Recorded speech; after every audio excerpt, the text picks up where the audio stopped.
If I were to go out and I were to say, hey, we're going to go buy $1 million property together. We're just going to buy this all cash. Let me have $1 million from you. Okay, cool. What's the structure?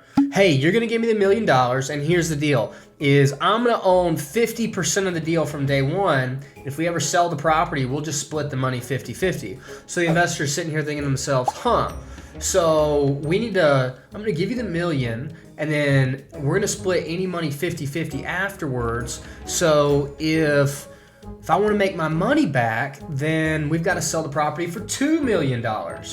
So for me to break even, the property value needs to double.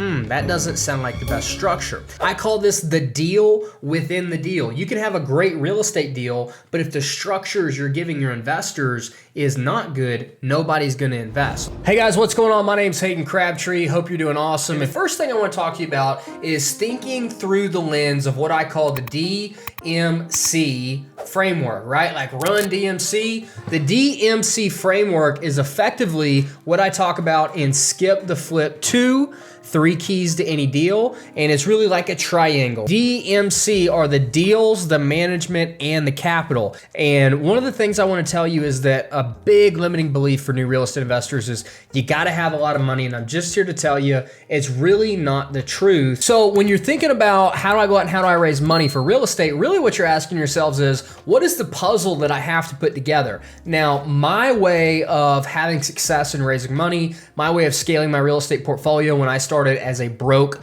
college kid was going out and finding great deals and being the manager and letting the capital insert itself into my deals. And that's really what I think can be the best path for you as well. And so that's the initial framework, is you just got to get really good at finding deals. If you need help with that, I've got a whole video presentation on how I find deals, how I started finding deals, off-market deals. But after you found a great deal, you got to learn how to underwrite and analyze a deal, okay? I'll drop another link here on how to analyze deals, extremely easy once you learn how to do it. And I built this whole software called My Property Stats that it'll help you out, and it's really killer. All right, that's all I'll say for now. Not trying to self-promote it, but you have to find a deal, you have to analyze the deal, and you have to know that the deal is going to get good returns, and you have to be able to say that with confidence, because at the end of the day, when you're going and you're trying to get people to invest, you have to put together a presentation, and confidence is key. Confidence that you've got a great deal, confidence that you know what you're going to do, and confident that you're going to earn them a return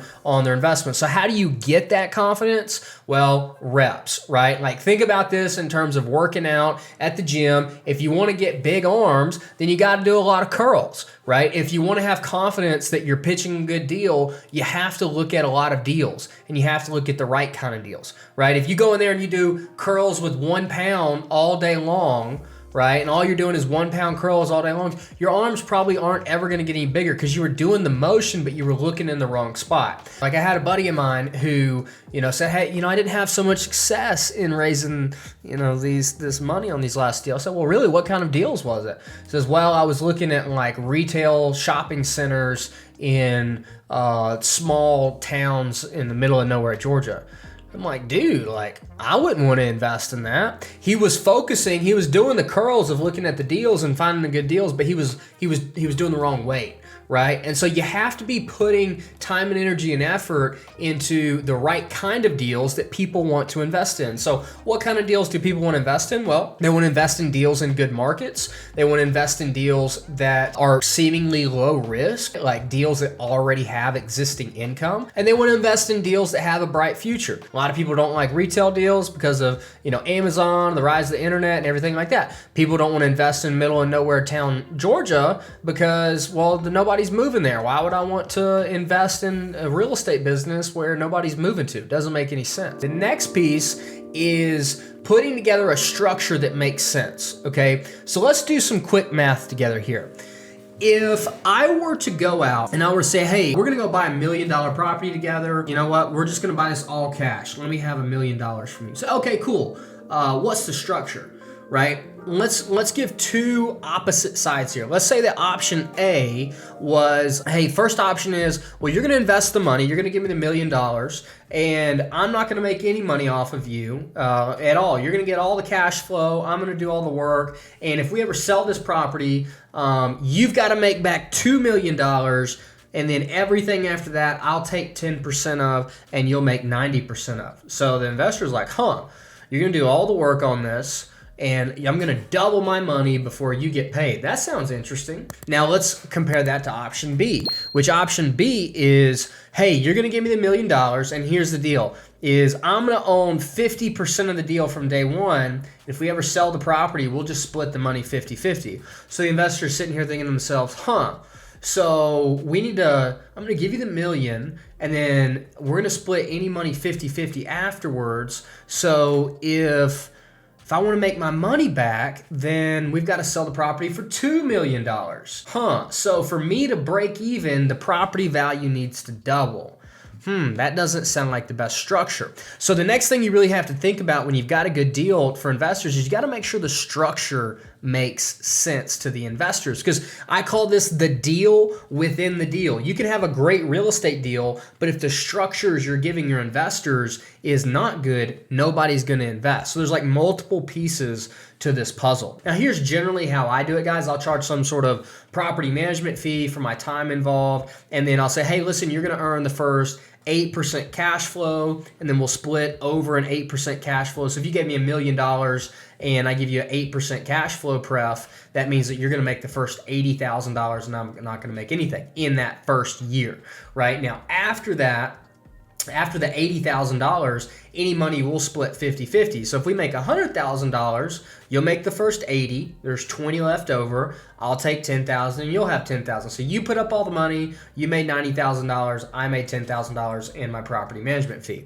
So that's what I do on the cash flow. On the equity side, I'll say, listen, I don't want any money until you get all of your money back, and then we'll just split the profits 50-50. So there's no way for you to lose, really, unless the total project loses, which I feel confident in this project. And then after that, I'm making the same amount of profit you're making. So we're on the same team. That's kind of how I like to structure things, right? And then the third thing that you have to think about here is you have to think about their incentives. Getting money from somebody who is a high-earning doctor who pays a lot of taxes, guess what? They want to go buy property that has a lot of buildings on it so they can get a lot of tax benefits, because their pain point is that they're paying a lot of taxes and they don't like that. Okay, now let's compare that to, if you're to have that investor and you bring them a piece of land deal, well, you can't depreciate land. You can't get any tax benefits on land. So they'll be like, Hayden, why would I invest in this? You're bringing me a deal that doesn't solve my problems, right? You have to make sure the deal you're bringing solves your investors' problems. The people who you want to give money, you're just solving the problem for them. That's all you're doing. The other side of that is you might bring a deal to somebody who's investing in their retirement account and they're 30 years old.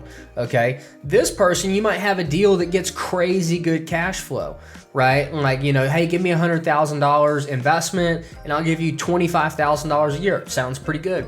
But they're like, well, the money I have, it's in this IRA. I'm really not looking for cash flow. I'm really just looking to turn my $100,000 into $500,000 as quickly as possible and grow that money, because I'm not going to be able to use it for the next 30 years. Okay, that's a different kind of investor than the person who goes, I'm an engineer, I make $150,000 a year, and I really just want to quit my job, right? I'm looking for as much cash flow as possible. So we kind of laid out 3 different investor personas, and there are multiple investor personas out there, but if you want people to give you money on your next real estate deal, you have to make sure the structure's right, the deal is right, that your business plan, your strategy, the property type matches up with what is going to be a problem-solving solution for your investors.